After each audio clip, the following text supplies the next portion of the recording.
Buenas tardes para cada uno de ustedes. Qué gusto saludarles, escucharles.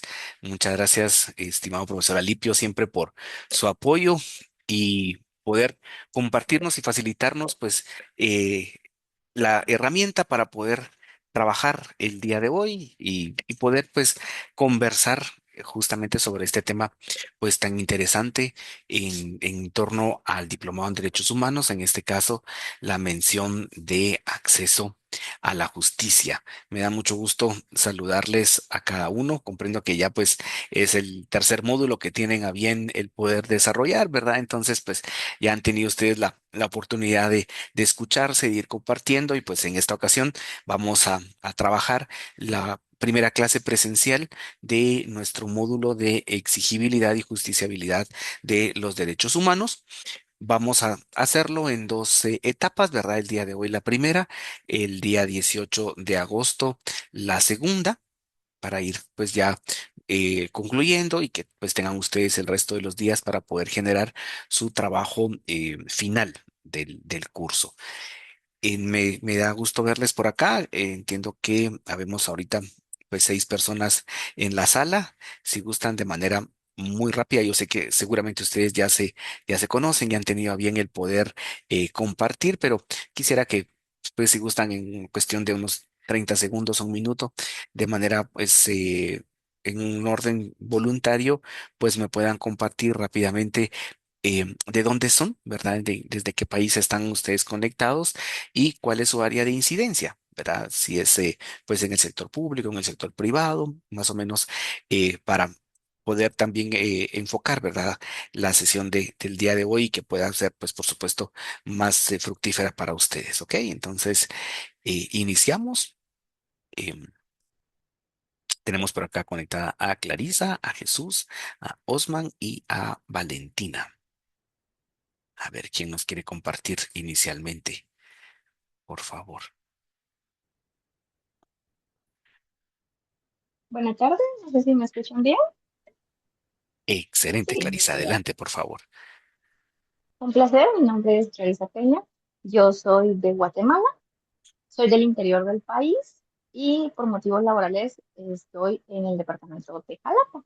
Yo laboro para el sector justicia como oficial de una sala regional de apelaciones y pues mi interés en este curso fue efectivamente ver la incidencia a nivel regional de cómo el derecho al acceso a la justicia está en muchos países, porque a nivel de América Latina es conocida la situación actual de que la justicia muchas veces depende de los recursos económicos o políticos que las personas tienen, mientras que aquellos con menos recursos, que no tienen lo que se le denomina ayudas o amigos, conectes, no pueden acceder a una justicia real, digna, rápida, que le permita a la población confiar en el sector justicia. En el caso particular de Guatemala, pues tristemente cada año que pasa, el sector justicia pierde credibilidad ante el pueblo, ya que la mayoría de las instituciones están cooptadas y sirven a intereses político y económico.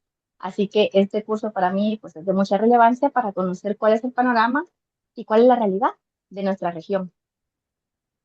Excelente, muchas gracias. Gracias, Clarisa, por su aporte. Bienvenida desde allá y saludos hasta Jalapa. Muy bien, bienvenida. A ver, ¿quién desea continuar, por favor? Osman. Ya, profesor, hola, buenas tardes. Buenas tardes, Osman. Bueno, usted dice, me llamo Osman Fernández, es mi apellido, yo soy de Chile, desde la capital del país. Yo soy administrador público de profesión y de aquí a fines de septiembre me voy a titular de abogado, que se hace un trámite en la Corte Suprema para el otorgamiento del título. Yo ya lo hice, así que estoy esperando el bendito y ojalá pronto llamado de la Corte para jurar. Y yo me interesé por el diplomado, primero porque había escuchado muy buenos comentarios del diplomado. Entonces me interesaba poder capacitarme, adquirir nuevas herramientas, pero también en un lugar en que tuviera un prestigio y a cierto bagaje. Y tuve como buenas referencias, como le decía, porque voy a ingresar a la Academia Judicial el próximo año para convertirme en juez. Yo soy funcionario judicial, trabajo en familia precisamente con niños, ese es el lugar desde donde yo trato de incidir. Y bueno, aquí a escucharlo porque me interesa mucho el tema de justiciabilidad, así que vamos a ver la clase y el módulo en general, profesor. Muchas gracias, gracias, Donald. Gracias, Bienvenido, profesor. bienvenido. Saludos hasta Sudamérica. Bienvenido, muchas gracias. Ok, continuamos. Vamos a leer por acá el aporte de Valentina. Nos comenta que también es de Chile, ¿verdad? Bibliotecaria, archivista de profesión. Dice, actualmente trabaja en el Instituto Nacional de Derechos Humanos. Bienvenida, entonces, Valentina también. Qué gusto que nos acompañe. Y concluimos entonces con Jesús. Jesús, si nos desea, por favor, compartir un momento o en el chat, como usted Con guste. gusto. Gracias, Jesús. Buenas tardes, profesor Javier, profesor Alipio, compañeras, compañeros. Yo soy Jesús Marcos, soy de México. Actualmente estoy estudiando la maestría en Derecho Internacional. En paralelo soy aspirante a una segunda en Ciencias Políticas acá en México.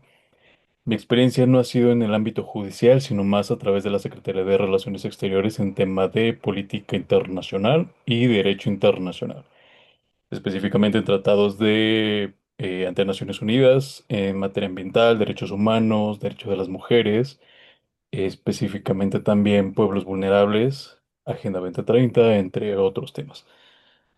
Realmente yo soy creyente de que la formación de los profesionales actuales debe ser de carrera y multidisciplinar. Mi formación ha sido en relaciones internacionales, derecho internacional, ciencia política, políticas públicas también. Y nada, yo estoy entusiasmado de estar en este diplomado, de estar escuchando los aportes de compañeros, compañeras y de ustedes también, los profesores. Muchas gracias, gracias, Jesús, bienvenido. Y saludos hasta México también. Muy bien, entonces, bien, pues qué gusto saludarles. Mi nombre es Javier Calderón Guzmán, soy abogado y notario de Guatemala. He tenido la fortuna de compartir, pues ya desde hace algunos años acá en el programa del Diplomado en Derechos Humanos con el profesor Alipio y la red AUSJAL y el Instituto Interamericano de Derechos Humanos. En esta línea, pues yo creo que ya serán unos, creo que 6 o 7 años, si no mal recuerdo, que tengo la fortuna de poder acompañar este programa académico.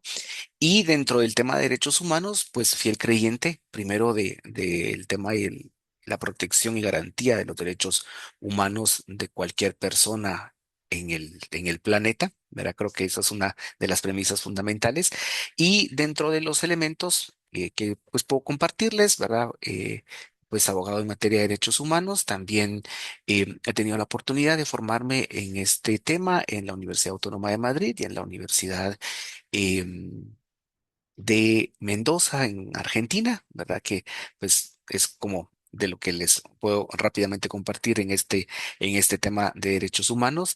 Y pues el curso prácticamente, como ustedes se habrán dado cuenta, o el módulo, tiene un nombre pues bien particular y muy retante, la verdad, y que nos da para poder conversar pues yo creo que no solo esta sesión, sino muchísimo, muchísimo más. Les voy a compartir por acá rápidamente mi pantalla.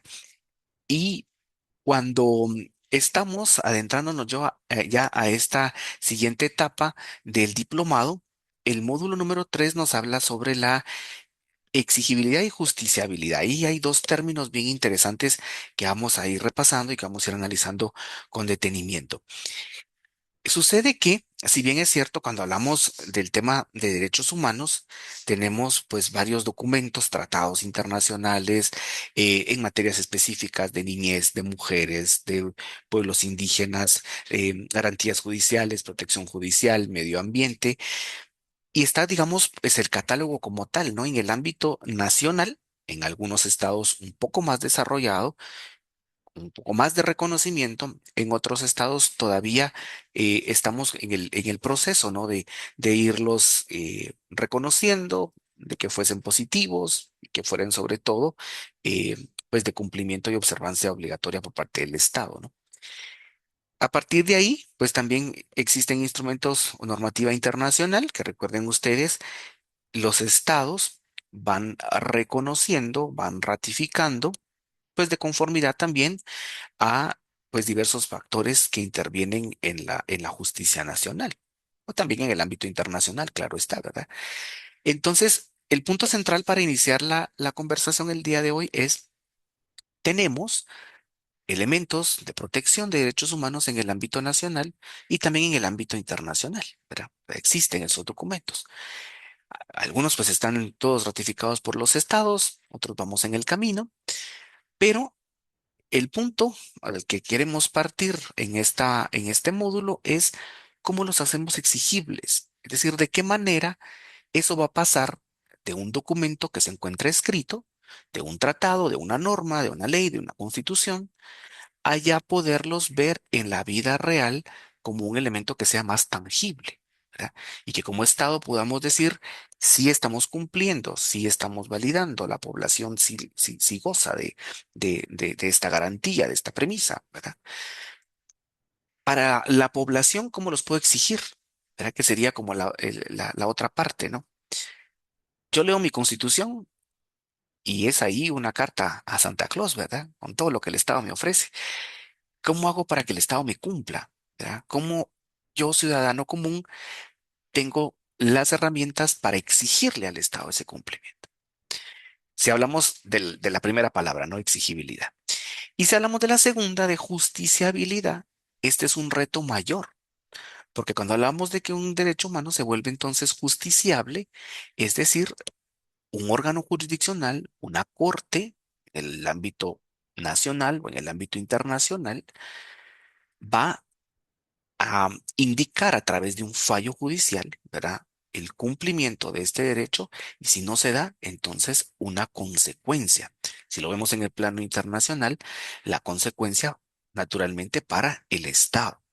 Y a partir de ahí, si todos los que estamos acá reunidos, pues pertenecemos a algún Estado miembro de la OEA o que ha ratificado la competencia contenciosa de la Corte Interamericana de Derechos Humanos, pues podemos tener ahí una vía de justiciabilidad. Entonces, como les decía hace un momento, es bien retante porque estamos hablando de exigibilidad y justiciabilidad de los derechos humanos. Las primeras dos unidades de la materia las podemos resumir en la articulación de estos mecanismos jurisdiccionales y la incidencia que puede tener para la defensa de los derechos humanos, que sería prácticamente la conversación de la mitad de nuestro módulo. Avanzando acá un poco, si gustan, vamos a ir a específicamente a la unidad uno. Y en la unidad uno nos llama el programa a reflexionar sobre aquellos mecanismos jurisdiccionales nacionales para la defensa de los derechos humanos. La mayoría de nuestros estados a nivel mundial, pues en el caso de América, pues tenemos, ¿no? Una constitución, ¿ok? Que podemos interpretar desde diferentes vías, ¿verdad? Quienes han tenido la oportunidad de estudiar la carrera de Derecho y les apasiona un poco más la rama del derecho constitucional, el constitucionalismo contemporáneo, pues sabrán que las constituciones de nuestros estados, en su mayoría, obedecen al momento político, a la realidad social que vivían nuestros estados en el momento en el que fueron redactadas, ¿no? El momento en el que existió una constituyente y fueron redactadas, ¿no? En su mayoría. No es como una regla general, ¿no? Pero sí es en su mayoría. En el caso, por ejemplo, de Guatemala, les digo, para ponerles un ejemplo, hemos tenido una cantidad interesante de constituciones, la última de 1985, que trata la manera de responder o de validar un poco al gobierno de ese entonces. Veníamos de un conflicto armado interno de ya para ese momento casi 25 años, con una constitución anterior de un corte totalmente militar que restringía garantías, que restringía elementos, por ejemplo, básicos de garantías constitucionales, de garantías judiciales, de protección judicial, como el derecho de defensa, como la presunción de inocencia, que restringía, por ejemplo, derechos como la propiedad o el tema, por ejemplo, em, de que el Estado pudiese entrar 24/7 a una vivienda sin una orden judicial para realizar diligencias de allanamiento, porque finalmente la norma estaba escrita en un sentido propiamente de un panorama, ¿no? De conflicto armado interno. Entonces, Eso les digo, fue en la constitución de la década de los 60 de Guatemala, que cambia radicalmente en la década de los 80, y la mayoría de nuestras constituciones en América Latina pues van en esa línea, ¿no? Algunas que tienen un poco más de tiempo, otras que son más recientes, pero podemos encontrar en esta norma suprema aquellos elementos que nos permitan como ciudadanos poder acudir a un órgano jurisdiccional, poder acudir al Estado para la defensa de nuestros derechos humanos. ¿Qué mecanismos o qué normas para ir aterrizando un poco más la idea? Bueno, regularmente tenemos acá el ejemplo más claro que son los juicios de amparo, ¿verdad? Los juicios de amparo en donde básicamente esta institución jurídica lo que busca es poder ser o tener doble vía. Primero, ser un instrumento, si lo queremos decir con una palabra menos técnica, para los ciudadanos, a partir del cual ellos puedan reclamar del Estado el cumplimiento y la garantía de un derecho humano. Y para el Estado, también esa herramienta que permita decirle a sus ciudadanos, a las personas que habitan su territorio, no precisamente ciudadanos, sino incluso cualquiera que tenga o que esté en el territorio del Estado, el brindarles una herramienta para poder acudir también a la autoridad competente para reclamar ese cumplimiento, ¿verdad? Juicios de amparo y tutela constitucional, es decir, cómo nuestra constitución o nuestras constituciones finalmente terminan proveyéndonos, digamos, de esta entidad, de esta institución. No, comprendo naturalmente, ¿verdad? No todas las constituciones lo tendrán regulado de la misma manera en cuanto a sus principios, a los elementos, a los plazos. Eso obviamente pues es diferente en cada ordenamiento jurídico interno, ¿no? Pero la idea fundamental sería que como mecanismo jurisdiccional nacional para poder defender un derecho humano, hablando en un sentido jurídico propiamente, tendríamos entonces los juicios de amparo y la tutela que nos da la Constitución. ¿Cuál sería como la naturaleza procesal de este tema? Dice por acá, una idea muy rápida. Constituyen la garantía constitucional por excelencia, dice, en el ámbito interno. ¿Ok? ¿Y esto para qué? Pues para hacer cesar las vulneraciones o amenazas inminentes a los derechos fundamentales cometidos por una autoridad o particulares. Y les coloqué esta idea. Me pareció, digamos, que resume de manera muy puntual de lo que lo que queremos platicar. Sin embargo, acá difiero. Y sí se los dejé ahí, aunque difiero de la conclusión de la idea, pero se los dejé ahí para poderlo conversar. Porque dice acá, de una amenaza inminente a un derecho fundamental cometida por una autoridad o un particular. Y fíjense ustedes que ahora que estamos en este contexto del diplomado en derechos humanos, probablemente ya han tenido la oportunidad de revisarlo con alguno de los profesores anteriores que han compartido con ustedes, pero recuerden un elemento fundamental. El único que puede violar un derecho humano es el Estado, ¿verdad? Un particular no puede violar un derecho humano, ¿verdad? Si Juan mató a Pedro, Juan lo que cometió fue un delito y el Estado lo debe de procesar como corresponde, ¿no?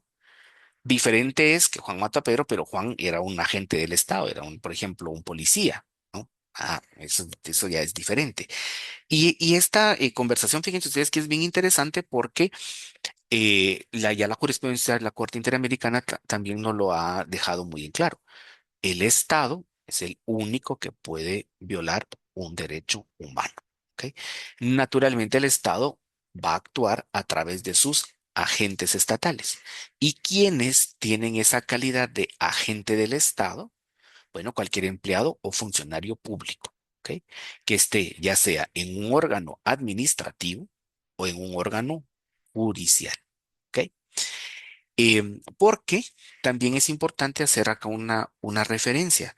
Regularmente cuando hablamos del tema de violaciones a derechos humanos, pudiéramos verlo, si nos vamos en el sentido muy estricto de verlo desde el ámbito jurisdiccional, que solamente una corte o un tribunal me vulnera a mí el derecho humano porque incumplió un plazo, por ejemplo. ¿verdad?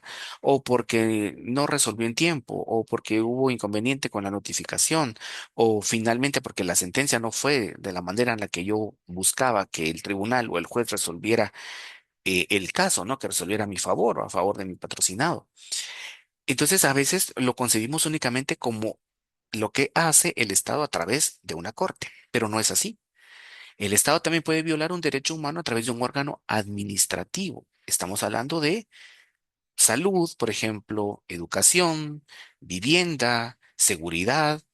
Incluso el Estado también puede violar un derecho humano a través del ámbito legislativo, ¿verdad? Que muchas veces no volteamos también a ver el trabajo que hace el órgano legislativo del Estado, ¿verdad? Sea el Congreso o el Senado, dependiendo de la estructura legislativa que tenga el Estado del que estamos hablando, ¿no? Pero también se puede dar en el sentido, por ejemplo, que se emita una norma que sea claramente contraria a los estándares interamericanos, por ejemplo, de protección de los derechos humanos. Entonces, también el órgano legislativo puede traer a colación una vulneración. ¿Ok? Entonces, para cerrar esta idea, ¿quién puede violar un derecho humano? El Estado. ¿Ok? ¿De qué manera? Bueno, en la vía judicial, a través de la actuación de un juzgado, de un tribunal, ¿verdad? Que incumpla las garantías judiciales, ¿no? Que establece la Convención Americana de Derechos Humanos. Lo puede violar también a partir de cualquier órgano de la administración pública, ¿verdad? En materia de salud, de educación, de seguridad, de cultura, de pueblos originarios, de niñez, de mujeres, ¿verdad? Y tenemos el catálogo completo de derechos. Y también a través de el órgano legislativo, con la emisión de normas, de leyes que sean contrarias a los derechos humanos fundamentales, que contrarían también la, la Convención Americana de Derechos Humanos, los estándares interamericanos de derechos humanos, sobre todo por la vía del bloque de constitucionalidad, ¿verdad? No sé si han tenido también la oportunidad de repasar este tema, que es muy interesante, también cuando hablamos de esta figura del bloque. ¿Qué es el bloque de constitucionalidad? Es una institución que nace a partir del caso de Mirna Machan versus Guatemala, con un voto razonado, en donde nos dicen bueno, la constitución de un Estado garantiza, reconoce, protege cierta cantidad, ciertos derechos a su población. ¿Qué pasa con aquellos derechos que le asisten a una persona, pero que no están taxativamente, ¿verdad? Positivamente o literalmente escritos en esa norma, en ese cuerpo constitucional? Pueden o no reclamarse, pueden o no cumplirse. Entonces ahí sale, de ahí nace la idea del bloque de constitucionalidad, en donde, aunque un derecho no esté expresamente reconocido en la constitución política de un Estado, por la vía del reconocimiento de la competencia contenciosa de la Corte, de su jurisprudencia y de los instrumentos y tratados internacionales en materia de derechos humanos, por supuesto que termina siendo un derecho vigente positivo y de cumplimiento obligatorio en el Estado. ¿Ok? Entonces, si se dan cuenta, cuando hablamos acá de esta idea de la naturaleza procesal de la institución que estamos platicando, naturalmente va a ser una garantía constitucional que lo que va a hacer o su objetivo final es detener esa vulneración, ¿verdad? O restituir el derecho en caso ya hubiese sido violado, ¿verdad? Y ese derecho finalmente fue violado, fue por un agente del Estado, ¿verdad? ¿Cuál es el ámbito de competencia? Pues dice, básicamente opera bajo un principio de subsidiariedad, subsidiación procesal, que requiere la activación de los tribunales de garantías para restituir el pleno goce de los derechos en el ordenamiento nacional. Y acá, pues esto dependerá mucho de cómo está organizado el Estado. Algunos estados tienen un tribunal constitucional, ¿verdad? Una corte constitucional, una corte de constitucionalidad.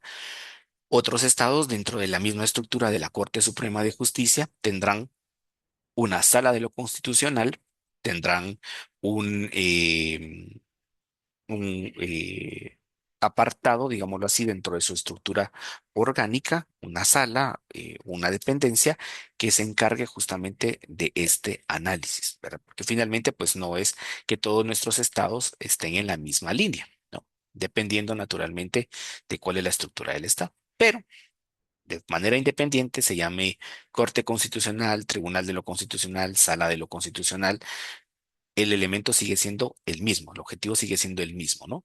Que esta sala, este tribunal, esta corte tiene esa competencia en materia constitucional para conocer de estas instituciones, ¿no? Específicamente en este caso del amparo, para poder restituir ese derecho que fue violado, ¿verdad?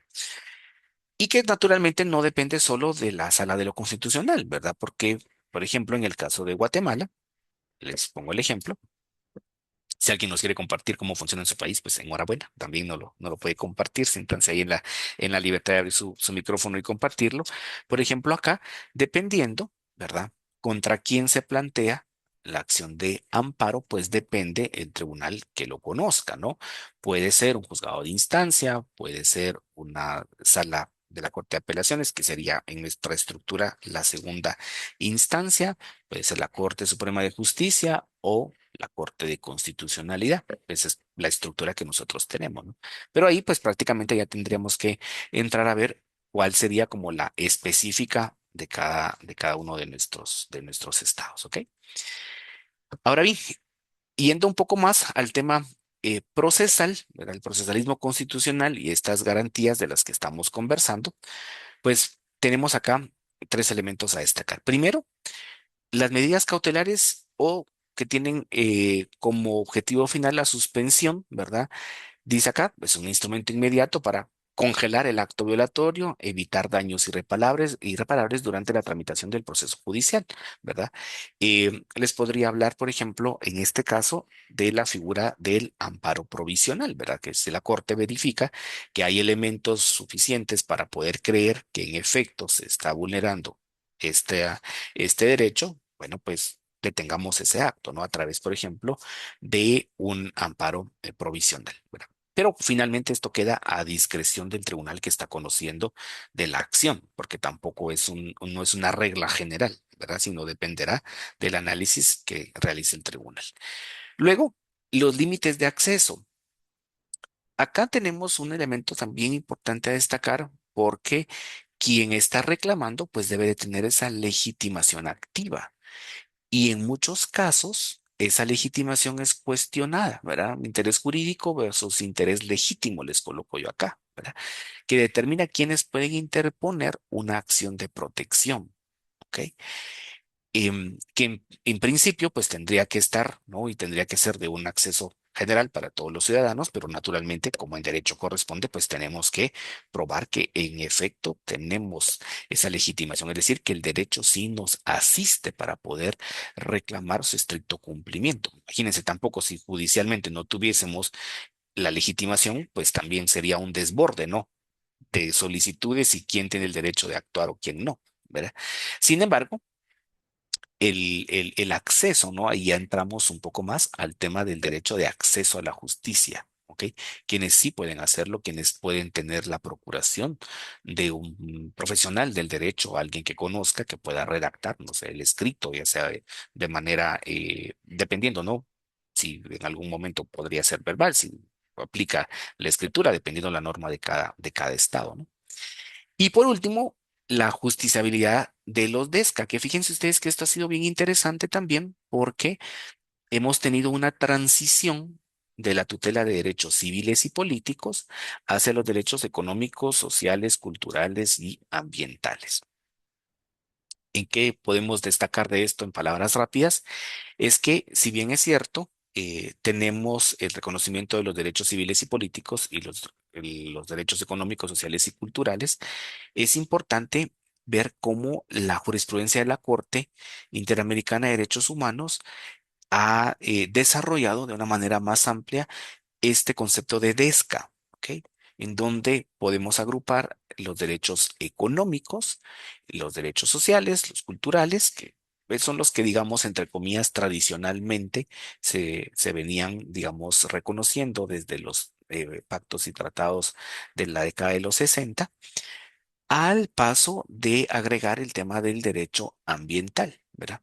De reconocer el medio ambiente como un sujeto de derecho. Fíjense que eso también es como un poco disruptivo para algunas personas que estudian derecho, porque dice, bueno, ¿cómo le voy a dar los mismos derechos que un ser humano a un árbol, ¿verdad? Porque lo ven tal vez de esa manera tan tajante. Sin embargo, hemos visto, ¿no? Ya en el desarrollo de la jurisprudencia de la Corte, cómo este tema de los derechos ambientales es fundamental, sobre todo por lo que implica el cuidado del medio ambiente en el mismo ser humano, ¿verdad? En el mismo ser humano, porque termina siendo eh, un elemento que va a retribuir, ¿no? Al ser humano en su propio beneficio, ¿no? Naturalmente hay muchos elementos que destacar ahí en temas de industria, en temas de explotación, ¿no? Sobre todo en temas de minería, eh, que han, digamos, generado pues un debate importante, ¿no? No estoy diciendo que esté en contra yo de la actividad industrial, ¿no? No, pues la libertad de industria, comercio y trabajo son elementos fundamentales también para el desarrollo económico de una sociedad. Sin embargo, tenemos que tener claridad que debe de estar debidamente regulado, ¿no? En principio, se espera por la misma Constitución, por el propio Estado y de manera subsidiaria, digamos, acudir a un órgano internacional. Entonces, ¿cuál es la idea fundamental acá cuando hablamos de este procesalismo constitucional y las garantías? Bueno, que podamos tener, ¿verdad? Elementos inmediatos para detener esa violación, que les ponía el ejemplo, podríamos hablar de la figura del amparo provisional. Segundo, que la persona naturalmente tenga esa legitimación activa, es decir, el derecho a reclamar.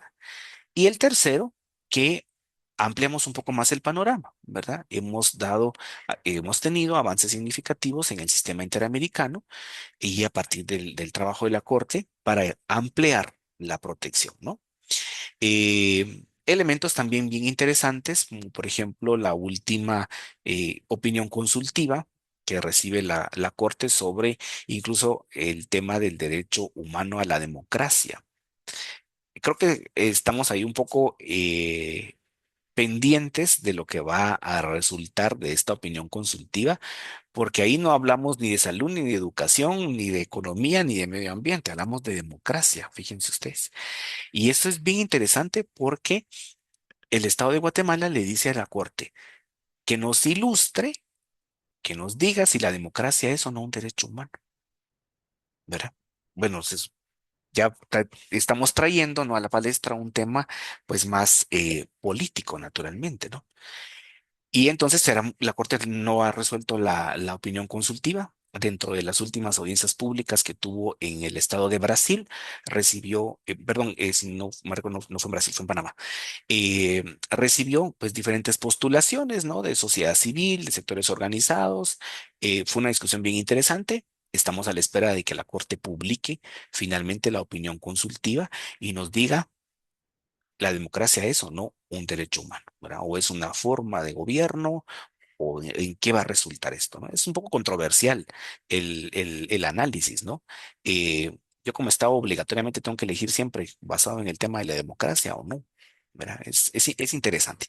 Pero ¿por qué viene el tema? Porque finalmente hemos tenido avances significativos en el desarrollo jurisprudencial de reconocimiento de los derechos humanos y ya temas como, por ejemplo, si eso no es justiciable, imagínense ustedes el derecho a la democracia, van a condenar o no a un Estado por la forma de elegir a sus autoridades, pues será muy interesante, ¿no? Es una discusión un poco más actual, ¿no? En este tema. Esperamos que este año salga la opinión consultiva de la Corte porque va a ser muy interesante ver qué nos dice a todos los Estados miembros de la OEA. Y en esta línea también tenemos que tener algunos límites, ¿verdad? Porque tampoco se trata de tener, digamos, una vía en donde todo deba de ser reconocido por el Estado o Estado tenga que proteger cualquier cuestión que al ser humano se le ocurra, ¿no? Pues aquí incluso vamos a las fuentes reales del derecho, ¿no? El por qué surgen las normas, elementos económicos, elementos sociales, elementos culturales incluso. Entonces, ¿qué límites o qué retos tiene la vía judicial? Primero, podríamos encontrarnos un tanto con la resistencia institucional, ¿verdad? La frecuente inejecución o desacato de los fallos judiciales por parte de algunas autoridades del Estado. Y fíjense que eso pasa un poco más en el ámbito internacional, en donde es legítima o no una sentencia de la Corte Interamericana de Derechos Humanos en el sentido de que cuando el Estado es notificado, lo cumple o no lo cumple. Y fíjense ustedes acá, les pongo un ejemplo respecto a esto. Recientemente, en el estado de El Salvador, se estaba discutiendo si El Salvador era o no responsable por el tema del aborto, ¿verdad? Había un caso muy interesante que estaba conociendo la Corte Interamericana en donde se discutía si el Estado tuvo o no que brindar a la persona todos aquellos elementos de salud que contribuyeran a poder practicar de manera segura un aborto. Era un caso muy controversial porque incluso, fíjense ustedes, en San José de Costa Rica, donde está la sede de la corte, em, colocaron una serie de vallas publicitarias, de MUPIs, digámoslo así, en contra de los jueces de la corte, ¿verdad? Era bien interesante, yo tuve la fortuna de estar en esos días por ahí en la corte en Costa Rica, eh, y fíjense ustedes que era bien impactante ver cómo habían unos espectaculares o unos rótulos así gigantescos en las calles, ¿verdad? En donde decían digamos, frases bien fuertes en contra de los jueces de la corte para poder establecer o para poder presionar. Es el caso Beatriz versus El Salvador, por si desean leerlo un poco más adelante o dejarlo ahí dentro de en sus lecturas sugeridas.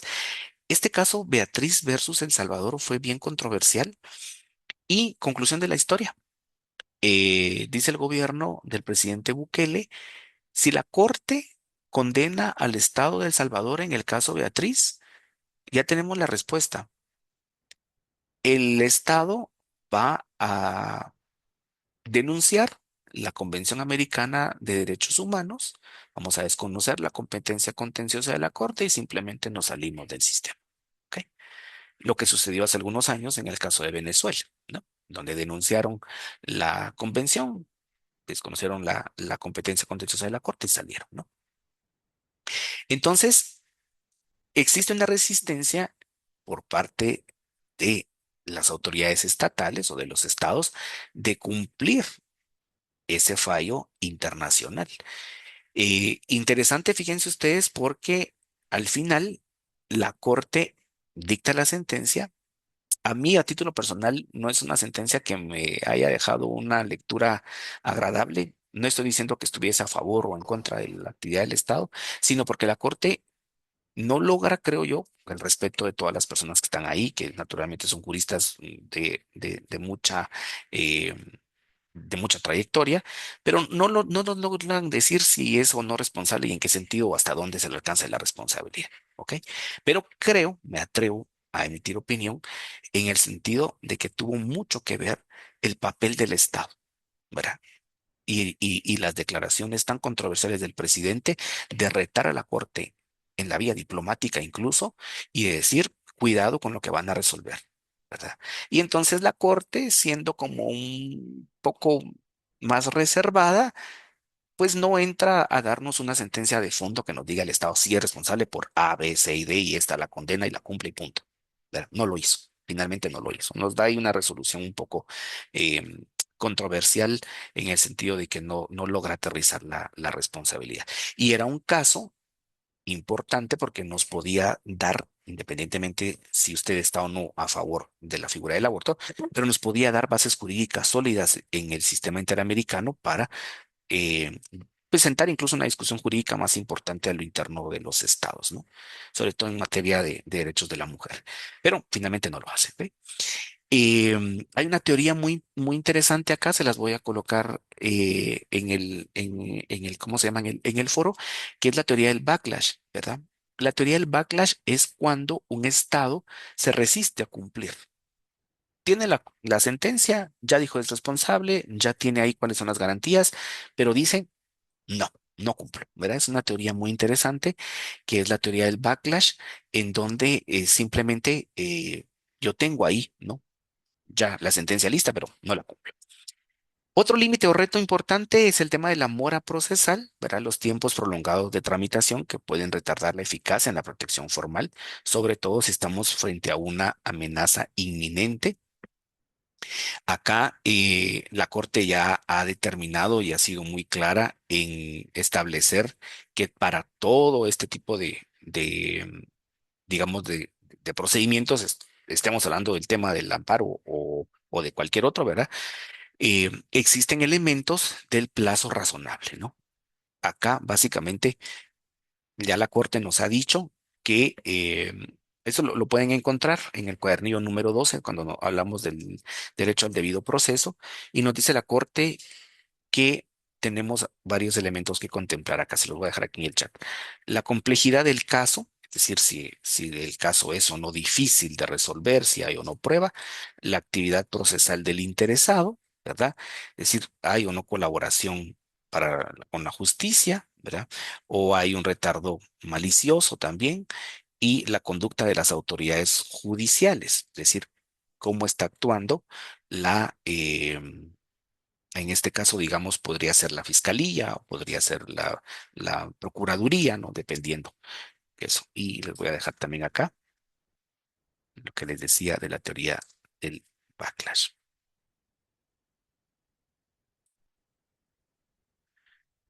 Se los voy a colocar por acá. O efecto de rebote o contragolpe. Se los dejo rápidamente acá.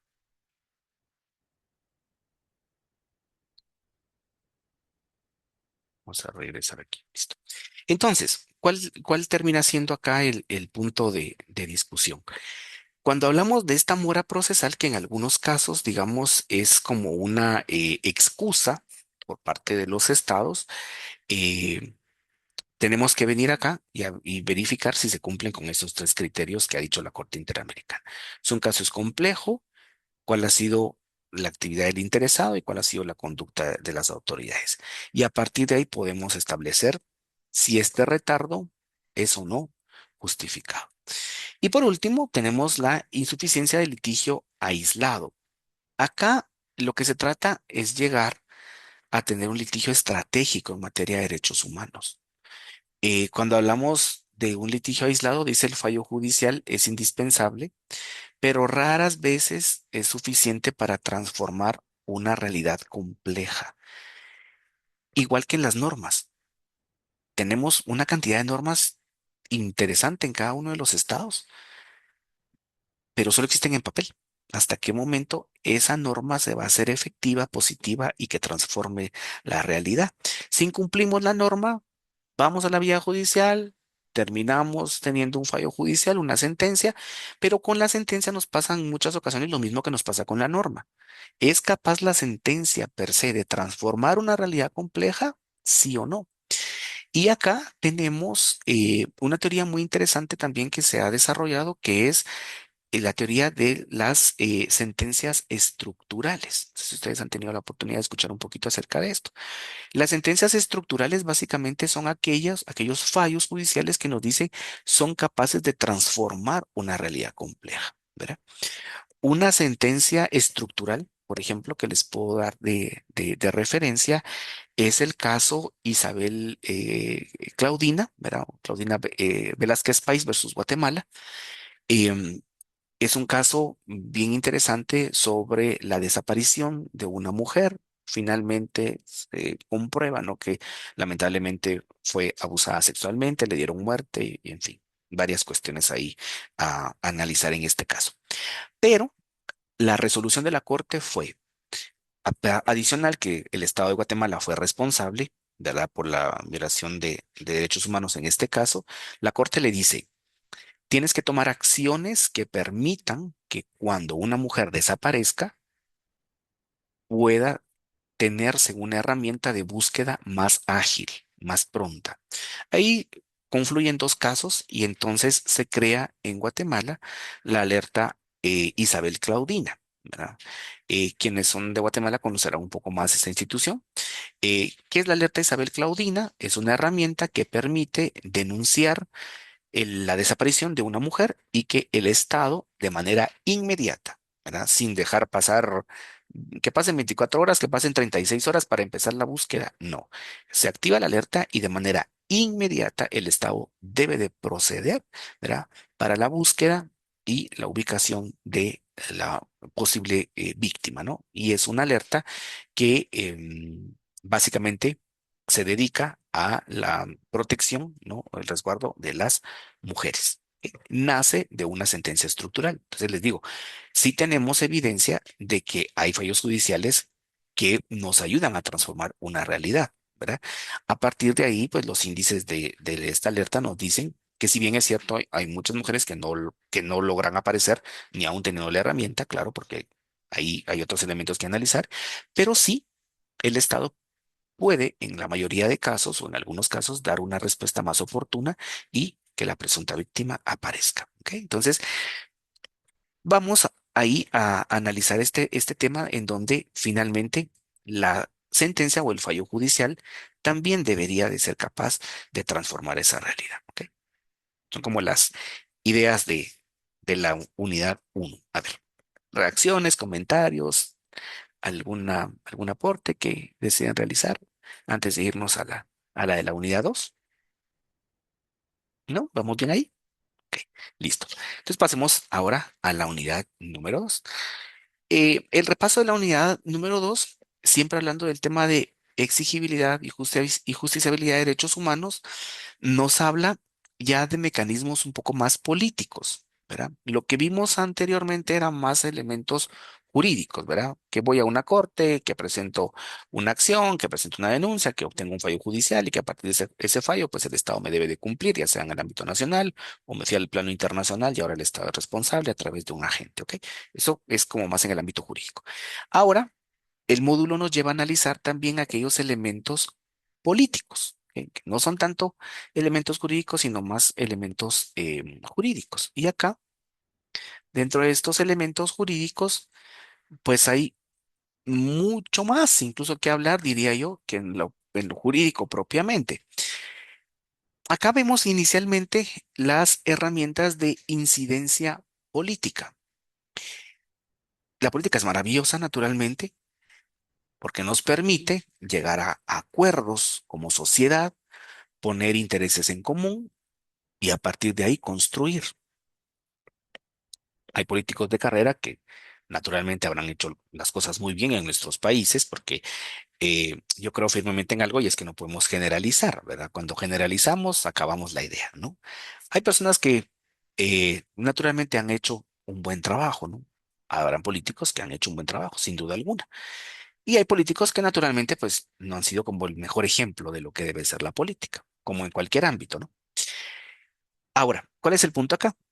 Cuando hablamos de herramientas de incidencia política, son aquellos elementos que nos dice la doctrina, también nos pueden ayudar para exigir el cumplimiento de un derecho humano, fuera de una corte, fuera de un tribunal, ¿verdad?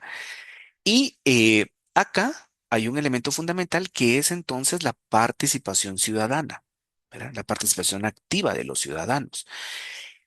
Dentro de los que podemos destacar, tenemos, por ejemplo, los análisis de coyuntura, ¿verdad? Una lectura crítica del contexto sociopolítico para identificar ventanas de oportunidad, momentos oportunos que surjan, ¿no? La presión estatal y tener un análisis de coyuntura, pero un análisis de coyuntura que sea honesto, ¿verdad? Que nos permita realmente ver los pro y los contra de la idea que estamos discutiendo. Em, por ejemplo, cuando hablamos del acceso a la justicia, ¿no? Diplomado en acceso a la justicia. ¿Qué es la justicia? ¿En manos de quién está? En manos de los jueces. ¿Ok? Bueno, ¿cómo elegimos a los jueces? ¿Quién nombra a los jueces? Pongo, por ejemplo, el caso de Guatemala. En el caso de Guatemala, en la década de los 80, les hacía referencia al inicio de la clase, estábamos en un momento muy álgido, un conflicto armado interno muy complejo. La gente no creía en el Congreso de la República y el Congreso de la República era el que nombraba a los magistrados de la Corte Suprema. Y decirle en esa década de los 80 a la gente, mire, el Congreso va a elegir a los magistrados de la Suprema, era decirles, no, vamos a elegir a lo mismo, ¿verdad? Porque no existía, digamos, eh, eh, estábamos en un punto muy, muy álgido en el tema de la legitimidad del Congreso de la República. Y entonces, pues alguien tiene la idea de decir, en este momento, en la sociedad, ¿quién es la institución, la entidad que tiene más confianza a la gente? Y dijeron las universidades. Ok, no es el Estado, no es la entidad privada. La gente confía más ahorita en las universidades. Y dijeron, bueno, entonces vamos a crear algo que se llama comisiones de postulación, en donde vamos a reunir a todos los decanos de derecho de las universidades privadas y la pública del país. Y estas personas, que son los juristas más destacados de la academia, van a tener bajo su responsabilidad analizar los perfiles profesionales y enviar al Congreso de la República una nómina final para el nombramiento de los magistrados de la Corte Suprema y de las salas de apelaciones. Bueno, en su momento, pues tuvo una legitimidad importante porque la gente vio en gente imparcial, el pueblo vio que, por ejemplo, los decanos eran gente académica, preparada, imparcial, que podía tomar una buena decisión, ¿no? Bueno, pues hasta ahí vamos bien. Este ejercicio se traslada a la Constitución del 85 y queda, ¿verdad? Constitucionalmente así se eligen hasta el día de hoy a los magistrados en Guatemala. ¿Qué sucedió? ¿Verdad? Y lo digo con todo el respeto que merecen las casas de estudio de mi país. Para elegir magistrados, ¿qué necesitábamos? Necesitábamos decanos de derecho. Sencillo, creamos universidades y creemos facultades de derecho, ¿verdad? Tengan o no la seriedad del caso, emitan o no con lo que corresponde un título para decir que alguien puede ejercer la profesión de abogado y notario, porque lo que necesitamos son votos. Sencillo. Entonces, de alguna manera, se fractura, ¿no? La institución, el procedimiento, lo que tenía su razón de ser, ¿no? Bueno, entonces muchos critican hoy día este proceso porque dicen, bueno, no es legítimo, ¿verdad? Y muchas cosas. Tenemos el caso, por ejemplo, de México, que tenemos compañeros de México también acá en la sesión, en donde pues tuvimos un proceso de elección popular, ¿no? Que también generó mucha discusión en el ámbito jurídico, ¿verdad? Tanto a lo interno del Estado como en el ámbito internacional, ¿verdad? También muy discutido, ¿verdad? Gente que dice, bueno, no, es la mejor forma que el pueblo los elija. Ok, gente que dice, no, la gente no está todavía eh, suficientemente informada de lo que implica esto para darles esa responsabilidad. Otros estados en donde el legislativo es el que lo nombra, y nos dicen, no, termina siendo una elección meramente política. Es decir, el órgano legislativo es el órgano político por excelencia. ¿Cómo le dejamos a los políticos que elijan a los jurídicos, verdad? Entonces, finalmente caemos a esto, ¿no? Al análisis de coyuntura. Pero llevar esa discusión, como les digo, a un plano que permita generar o trascender el análisis de coyuntura, porque no nada más nos vamos a quedar con el análisis y hablamos de las instituciones y podemos ser muy críticos, no, pero ese análisis de coyuntura, ¿hacia dónde va? ¿Verdad? Ese análisis de coyuntura termina, por ejemplo, en una política pública, termina en una iniciativa de ley, termina en algún impacto social, porque no puede quedar únicamente como una conversación, ¿no? Y esa sería una forma de tener una exigibilidad de los derechos humanos. El mapeo de los actores, ¿verdad? Identificar de manera precisa aliados, dice acá, opositores, actores neutros, quién toma las decisiones claves en el Estado, ¿verdad? Y acá no se trata de decir que A o B tiene la razón, se trata de llegar a consensos, consensos que nos permitan garantizar los derechos de las personas, ¿ok? ¿Quiénes son esos actores claves en la protección de los derechos humanos? Bueno, el Estado, inicialmente, ¿no? Y después Vemos incluso ya por grupos especializados ¿qué actores claves pueden estar ahí? Por ejemplo, si hablamos de los derechos de la niñez, bueno, tendrá que estar la Secretaría de Educación o el Ministerio de Educación, dependiendo cómo se llame en el estado, ¿verdad? Tendrá que estar, por ejemplo, ya lo interno en la escuela, ¿no? Si está el comité de padres de familia, si están los representantes, por ejemplo, de los profesores. eh, ¿De qué manera vamos nosotros a promover los derechos de la niñez? ¿Verdad? No solo se trata de decirle a un niño, si te pegan en tu casa, ve y denuncia a tu papá y salte de tu casa. No, no, pues, eso no es el elemento ideal, ¿no? Es ver cómo voy a hacer yo exigible los derechos del niño, ¿verdad? ¿Cómo voy a informar a un niño de cuáles son los derechos en un lenguaje que sea acorde a su grado de comprensión, ¿ok? Que tenga realmente un impacto en la sociedad, en la escuela, en el respaldo y en el respeto de los derechos de ese niño, que probablemente está siendo víctima de abuso en casa, de abuso en la institución educativa, ¿verdad? Que va desde un abuso físico o un abuso en el ámbito de la salud mental, ¿verdad? Y el cabildeo normativo, que básicamente en el legislativo, ¿verdad? Poder impulsar la modificación de leyes o de política pública que nos permita llevar también a la práctica el reconocimiento de los derechos humanos. ¿Ok? Em, Ver, por ejemplo, que en materia de medio ambiente, si el Estado ha o no reconocido los principales instrumentos que protejan, por ejemplo, el medio ambiente, el tema, por ejemplo, de la industria de extracción, y hasta dónde, digamos, la ley interna permite la actividad extractiva o si necesitamos algún instrumento internacional que nos permita cubrir, ¿verdad? Esa cuestión. ¿Ok? Entonces, si se dan cuenta, estas herramientas ya no son jurídicas, sino ya son más de tendencia política, en donde a partir de actores claves, de un análisis consciente, de un cabildeo en la parte legislativa, podamos encuadrar normas, pero sobre todo políticas públicas, yo diría que incluso más políticas públicas que normas ya hay muchas, pero la política pública tiene algo más, ¿verdad? Que nos permite, ¿verdad? Llegar a la comunidad, ¿verdad? Para el efectivo cumplimiento.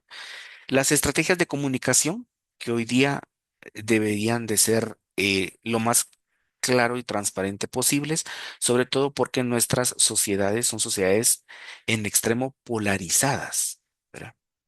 En la sociedad en América Latina vivimos en un ambiente polarizado en el sentido de manejar el discurso que al elemento o al tema político le interese, ¿verdad? Vamos a poner a la luz este caso que es mediático, mientras van otras cosas lo, a lo interno, ¿no? Para que la población no se interese, para que la ciudadanía no se entere, ¿no? Estrategias de comunicación, posicionamiento y presión pública, dice acá. La estrategia jurídica requiere un respaldo público, esa comunicación estratégica que no busque solamente informar, sino, dice, alterar la relación de poder. Eso es bien interesante. La denuncia pública, la narrativa clara se genera, dice, o genera un costo político para los infractores y se eleva la legitimidad de las demandas comunitarias. ¿Cuál es la idea acá?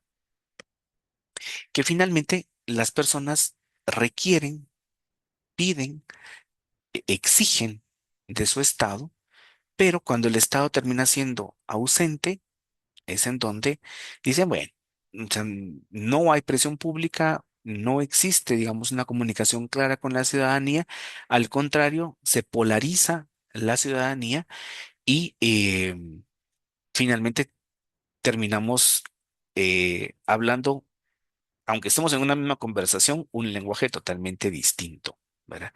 Y que no redunda en una protección clara de los derechos humanos. ¿Cuál sería como una herramienta interesante? En Matriz, por ejemplo, dice el mapeo de actores, evaluación sistemática de las autoridades que tengan la competencia formal para resolver el problema y cuál es la postura frente a la causa. Dice aliados de alto poder con los opositores. ¿Ok? Estamos claros que la política sí funciona. ¿Ok? Hay un poder oficial, hay un gobierno oficial y está la oposición. Así es, ¿ok? Bueno, ¿cómo podemos tener entonces ese punto de confluencia en beneficio de los derechos de la persona? Que nos lleve a tomar puntos de decisión clave. Dice ubicar momentos procesales e institucionales donde sea factible intervenir para inclinar la voluntad política hacia el respeto de los derechos humanos. Y esto creo yo que sería como la idea fundamental. Inclinar la voluntad política al respeto de los derechos humanos. ¿Ok? Que está perfecto construir una escuela, que está perfecto construir un hospital, bien, o sea, el Estado debe de hacerlo, ¿no? El examen periódico universal de Naciones Unidas a eso lo llama, que cuando viene el examen periódico universal, pues hayamos avanzado en todos estos derechos básicos, ¿ok?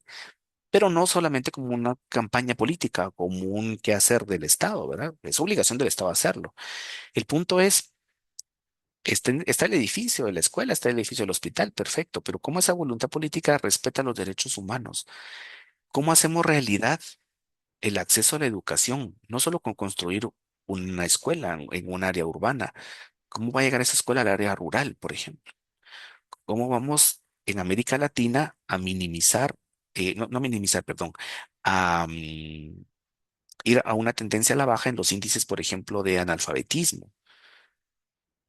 Cualquier persona que probablemente haya tenido acceso a la educación básica, acceso a la educación universitaria o que viva en un área urbana, pues va a decir, no, saber leer y escribir, eso es como respirar, ¿no? Bueno, pues en América Latina eso no es así, ¿no? Tenemos, digamos, por ejemplo, acá en el caso de Guatemala, comunidades enteras con índices del 60-70% de analfabetismo, gente que no sabe leer y escribir, ¿ok? Entonces, ¿dónde queda el derecho a la educación? No es solamente inaugurar un edificio muy bonito con escritorios y pupitres para la niñez. Bueno, eso es parte de y se aplaude, claro, es trabajo del Estado y en algo nos ayuda. Perfecto. Pero ¿cómo vamos a un poco más allá? ¿Ok? Y entonces, pues para resumir, podríamos decir que tanto esta parte, digamos, que hemos platicado desde el ámbito de vista jurídico, como las herramientas políticas, lo que buscan básicamente es ante una violación, la restitución. Por eso dice acá, de la restitución individual a la reparación integral. Una restitución individual porque a Juan, porque a María, porque a Pedro fueron vulnerados en sus derechos y el Estado tiene la obligación de repararlo. ¿Ok? Pero repararlo de manera integral, es decir, no solo a la víctima, sino un elemento fundamental de la Corte Interamericana habla siempre, a mí a título personal me encanta, que son las garantías de no repetición. Está bien estado. Vulneró un derecho, estamos claros, ahí están los hechos, ahí está la prueba y está la consecuencia. ¿Cómo voy a garantizar yo que eso no se repita?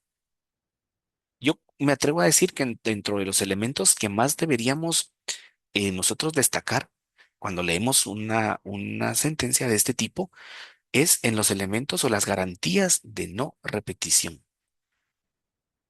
¿Cómo voy a hacer yo como Estado para no volver a cometer el mismo hecho, el mismo acto que lleven a vulnerar un derecho humano? ¿Ok? Naturalmente que estas sentencias son erga omnes y tienen efecto de sentencias estructurales, ¿verdad? Las sentencias modernas, nos dice, de derechos humanos no solo restablecen la situación individual del afectado, ¿verdad? Efecto interpartes, sino que dictan medidas de no repetición, medidas que nos permitan modificar una norma y garantías de cumplimiento general ante violaciones sistemáticas. No sé si habrá alguien de Colombia en la sala o que esté acá en el diplomado, vaya a ver tal vez en diferido la grabación de esta clase, pero el Tribunal Constitucional de Colombia ha abanderado de una manera muy positiva los estándares en materia de protección de derechos humanos en los países de las Américas. De hecho, muchas de las sentencias de la Corte Interamericana toman como referencia al Tribunal Constitucional de Colombia para poder dictar, digamos, nuevos estándares o tomar ideas o razonamiento jurídico muy interesante, ¿verdad? Y no es casualidad, ¿verdad? Colombia y Guatemala, me atrevo a decir que son los países con mayor cantidad de sentencias en su contra por violaciones a derechos humanos, ¿verdad? Estamos haciendo ahora un trabajo con un grupo de estudiantes acá en la facultad de la actualización del cuadernillo de jurisprudencia sobre Guatemala. Y les digo yo a ellos, miren, esto tiene como tiene un doble sabor, si lo queremos ver así. Qué bonito porque estamos aprendiendo y vamos a estudiar jurisprudencia sobre Guatemala. Eso está maravilloso. Eso sería como lo dulce, ¿no? Pero ¿cuál es la parte amarga? Es descubrir que tu estado ha vulnerado todos los artículos de la Convención Americana sobre Derechos Humanos. ¿Verdad?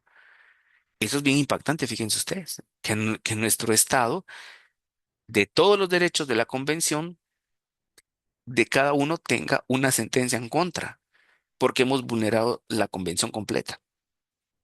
Entonces es bien complejo porque les digo, bueno, la parte dulce del proyecto es leer jurisprudencia y estudiar derechos humanos y todo eso pues está muy bonito, pero la parte amarga es ver qué realidad vivimos en las Américas, qué realidad vivimos en nuestro país cuando el Estado ha sido declarado internacionalmente responsable por la violación de cada uno de los derechos consagrados en los artículos de la Convención Americana sobre Derechos Humanos. ¿Ok?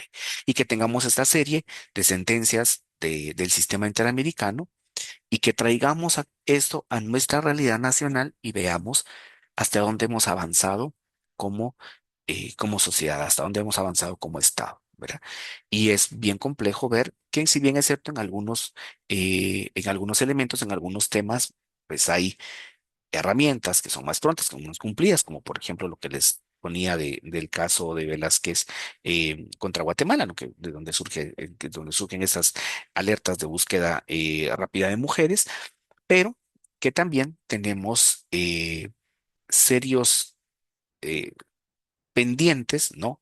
Con temas como derecho a la vida, como derecho a la salud, y de los más importantes que son garantías judiciales y protección judicial, ¿verdad? En donde donde no observamos elementos, por ejemplo, del plazo razonable, donde no le estamos resolviendo a la víctima de manera pronta, cumplida y sobre todo efectiva ese requerimiento que está haciendo como ciudadano frente a una violación por parte de algún agente del Estado. Y que entonces, finalmente, como política pública, lejos de resolver al ciudadano, tengamos la línea de orillar al ciudadano a tener que ir a un ámbito internacional a presentar una denuncia en contra de nuestro Estado y que de acá a 10 años probablemente tenga una respuesta. Entonces, la verdad es bien retador. Para ir cerrando, entonces, ¿cuál sería como la reflexión final? Y se los puedo compartir en esta frase. La ley otorga un marco formal, ¿verdad? Y está bien.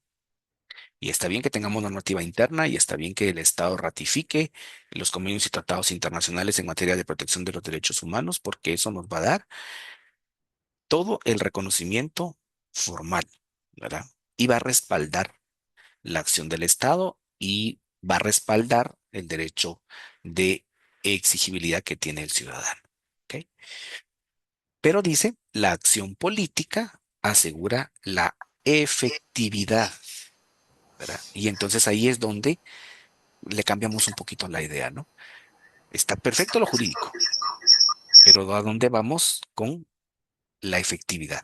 ¿Verdad? Y la acción política, que entonces volvemos rápidamente a estos elementos, ¿verdad?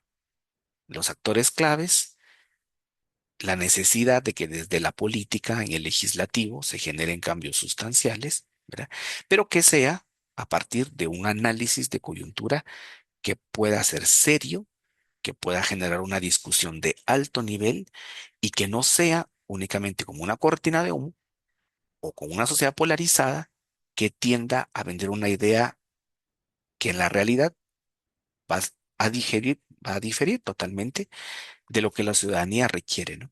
De lo que la ciudadanía requiere. Entonces, estos son como unos primeros acercamientos, si lo queremos ver así, al tema de la exigibilidad y justiciabilidad de los derechos humanos tanto en el ámbito jurídico que nos dice la unidad uno como en el ámbito político que nos dice la unidad 2. Y el punto está en nosotros, ¿no? Como estudiantes de este diplomado, en donde estamos teniendo o obteniendo, ¿no? Este conocimiento que es muy valioso, finalmente cómo lo llevamos y cómo lo vamos a trasladar a la práctica, ¿verdad? Desde su ámbito de incidencia, porque fíjense ustedes que es muy común decir, bueno, ¿qué voy a hacer yo solito a título personal? ¿Verdad? ¿Qué grado de incidencia puedo tener yo a título personal? Pero de eso se trata, ¿verdad? De que por muy mínima que sea la acción, cuenta. Cada acción en materia de protección de los derechos humanos cuenta, ¿verdad? Desde casa, desde el trabajo, desde el ámbito de incidencia que usted tenga, cuenta, ¿verdad? En definitiva, cuenta. Y por eso es que estamos acá, ¿no?